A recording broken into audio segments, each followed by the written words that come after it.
मुझे kidney stones क्यों बन गए हैं, क्या कारण या क्या मिस्टेक हुई है,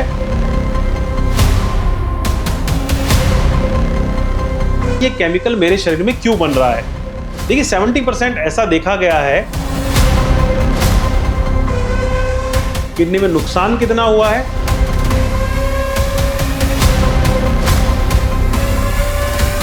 ये पत्थर कैसे निकलेंगे, क्या कोई दवाई इनको निकाल सकती है।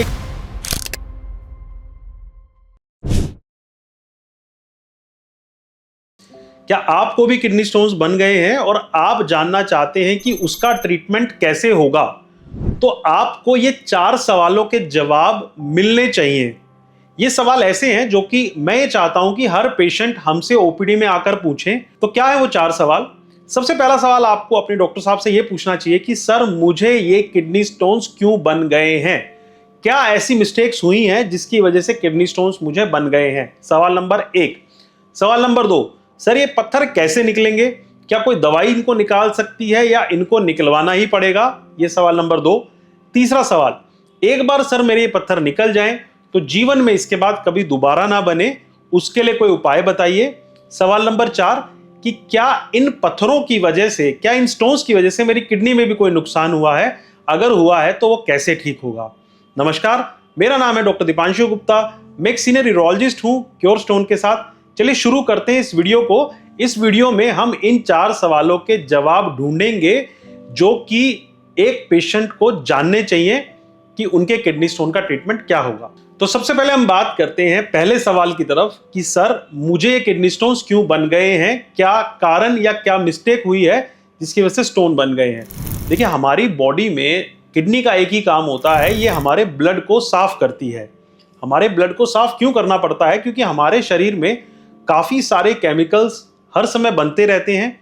ये आप एक तरीके से समझिए हार्मफुल केमिकल्स होते हैं, वेस्ट केमिकल्स होते हैं। ये बॉडी के हर हिस्से में बनते हैं और हमारे ब्लड में आ जाते हैं। अगर इनको हर दिन नहीं निकाला जाए तो हमारा शरीर काम नहीं कर पाएगा।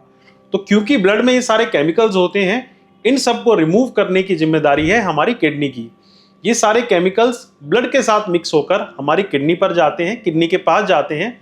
किडनी के आउटर एरिया में कोर्टेक्स में लगभग 10 से लेकर 15 लाख फिल्टर होते हैं। सारा का सारा ब्लड आता है, इन छोटे छोटे फिल्टर्स में छनता है, साफ खून शरीर को वापस मिल जाता है और जो कचरा होता है, एक्स्ट्रा फ्लूइड होता है, वही पेशाब होता है। सबसे पहले पेशाब हमारी किडनी से निकलकर हमारे पेल्विस में आता है और उसके बाद एक पतली सी पाइप जिसे हम यूरेटर बोलते हैं, वहां से होता हुआ ये सारा पेशाब हमारे पेशाब की थैली तक आ जाता है।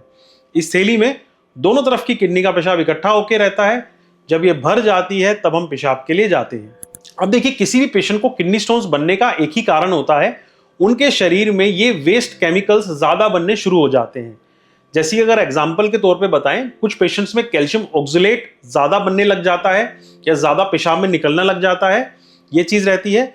कुछ पेशेंट्स में यूरिक एसिड ज्यादा बनने लग जाता है। ऐसे ही करके 3 या 4 टाइप के अलग अलग केमिकल्स पेशेंट्स में ज्यादा बनने शुरू हो जाते हैं या निकलने शुरू हो जाते हैं, इसी वजह से पथरी बनती है।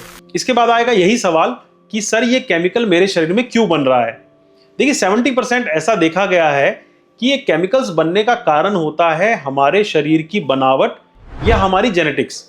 हमारे शरीर की बनावट का मतलब है कि कोई शरीर में बीमारी अगर चल रही है, मान लीजिए कोई हड्डियों की समस्या चल रही है, कोई हड्डियां टूट रही हैं या फिर कोई आंतें छोटी हो गई हैं या फिर कोई मेटाबॉलिक दिक्कत है, ये सारी चीजें आती हैं हमारी जेनेटिक्स में या शरीर की बनावट में। क्या मतलब है, जैसे मान लीजिए एक एग्जांपल से समझाता हूं। कई बार एक हस्बैंड और वाइफ हमारे पास ओपीडी में आते हैं, तो हस्बैंड बोलते हैं कि सर मुझे स्टोन्स बन रहे हैं, पिछले 5 साल से 2-3 बार स्टोन्स बन चुके हैं। तो मैं वाइफ से पूछता हूं क्या मैडम आपको भी स्टोन्स बन रहे हैं, तो वाइफ कहती है नहीं सर मेरे तो परिवार में किसी को भी नहीं है और ना मुझे बने हैं। जबकि वो 15 या 20 साल से मैरिड हैं, फिर भी सिर्फ हस्बैंड को ही बन रहे हैं। ये एक आम तौर पर ऐसा ही एग्जाम्पल देखा गया है। ऐसा इसलिए होता है क्योंकि दोनों एक ही साथ एक ही घर में रह रहे हैं, हो सकता है एक ही जैसा खाना खा रहे हो, एक ही जैसा पानी पी रहे हो, और वो खाना खाकर पानी पीकर उसको पचाकर जो वाइफ है उनकी बॉडी 1 ग्राम केमिकल बना रही है। मान लीजिए कैल्शियम ऑक्सलेट उनकी वाइफ 1 ग्राम बना रही है, वहीं उनके हस्बैंड वही केमिकल 20 ग्राम बना रहे हैं। अंतर आया दोनों लोगों के शरीर की बनावट में। अगर कुछ लोग बोलते हैं खाने के अंदर ही केमिकल ज्यादा जा रहा है या पानी में ही केमिकल ज्यादा जा रहा है, तो अगर ऐसा होता तो वाइफ को भी पथरी बनती, और परिवार में जिन लोगों के स्टोन्स बनते हैं तो हस्बैंड वाइफ बच्चे सबको ही बन जाते थे, क्योंकि सब लोग एक जैसा ही खाना खाते हैं। तो ये देखा गया है कि ऐसा नहीं होता है, 70% हमारे बनावट का ही फर्क होता है। और एग्जाम्पल से समझते हैं, लोग बोलते हैं यार पानी कम पीते हो इसकी वजह से पथरी बना ले रहे हो, लेकिन दिल्ली एनसीआर में अगर हम बात करें तो 70 से लेकर 80% लोग पानी नॉर्मल से कम ही पीते हैं। अगर उस लिहाज से देखा जाएगा तो सबको ही पथरी बननी चाहिए, सबको तो पथरी नहीं बन रही है। फिर लोग बोलते हैं टमाटर के बीज खा लिए, पालक खा लिए, धनिया खा लिया, इसकी वजह से बन रही है। सब्जी मंडी में तो सब्जियां ही मिलती हैं, अगर इसकी वजह से बनती तो सबको ही पथरी बन जानी थी। तो ये देखा गया है कि 70% इसमें हमारी बनावट का या हमारी जेनेटिक्स का खेल होता है, और 30% जो खेल है ये हमारी लाइफस्टाइल का होता है। लाइफस्टाइल में 4-5 चीजें आती हैं। मान लीजिए आपका खाना पीना कैसा है, आपकी बॉडी की स्ट्रक्चर कैसा है, आप सोते कितना है, स्ट्रेस कितना लेते हैं, पानी का इंटेक कितना लेते हैं, वो आपका जो है वो सारा उस 30% के दायरे में आता है। जब ये दोनों फैक्टर्स मिल जाते हैं तो आपके शरीर में ये केमिकल ज्यादा बनने शुरू हो जाते हैं। अब ये पथरी कैसे बनाएंगे, इसको समझने के लिए लेंगे हम एक पानी का ग्लास। जैसे पानी के ग्लास में अगर हल्का सा नमक डाल दिया जाए तो वो नमक घुल जाता है, लेकिन अगर उस नमक की मात्रा ज्यादा कर दी जाए तो एक समय के बाद वो घुलेगा नहीं, नीचे जाकर बैठ जाएगा। सेम ऐसा ही हमारी किडनी में भी होता है। अगर पेशाब के अंदर कोई केमिकल की क्वांटिटी नॉर्मल से ज्यादा हो जाती है, इतनी ज्यादा कि वो हमारा यूरिन उसको डिसॉल्व फॉर्म में नहीं रख पा रहा है, तो वो हमारे किडनी के एरियाज में जाके इकट्ठा होना शुरू हो जाता है और स्टोन बना देता है।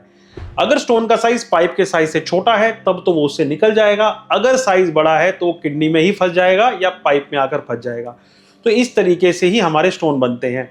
सवाल नंबर 2 कि ये स्टोन निकलेगा कैसे, तो वो डिपेंड करेगा आपके स्टोन की कंडीशन पे, उसका साइज कैसा है, शेप कैसा है, किडनी कंडीशन कैसी है, इन्फेक्शन है या नहीं, सिंगल फंक्शनिंग किडनी है, सूजन कितनी है, कितना समय हो गया है। इन सब फैक्टर्स पे डिपेंड करेगा कि आपका स्टोन किस तरीके से निकाला जाएगा। अगला सवाल, सर मेरा पत्थर दोबारा ना बने, तीसरा सवाल हो गया। पत्थर को निकालकर एक बार एनालिसिस के लिए भेजा जाता है कि वो किस केमिकल का बना हुआ है। ये हमारे लिए स्टार्टिंग पॉइंट होता है स्टोन को दोबारा बनने से रोकने के लिए। क्या मतलब, अगर सपोज किसी पेशेंट को यूरिक एसिड या कैल्शियम ऑक्सलेट का स्टोन है तो एक बात स्पष्ट है कि उसके शरीर में वही केमिकल ज्यादा बन रहा है और उसी केमिकल को हमें कम करना है। तो उसके हिसाब से हमें उसके आगे चलकर यह पता करना पड़ता है कि किस जगह से बन रहा है और उसको कम करने के लिए दवाइयां देनी पड़ती हैं।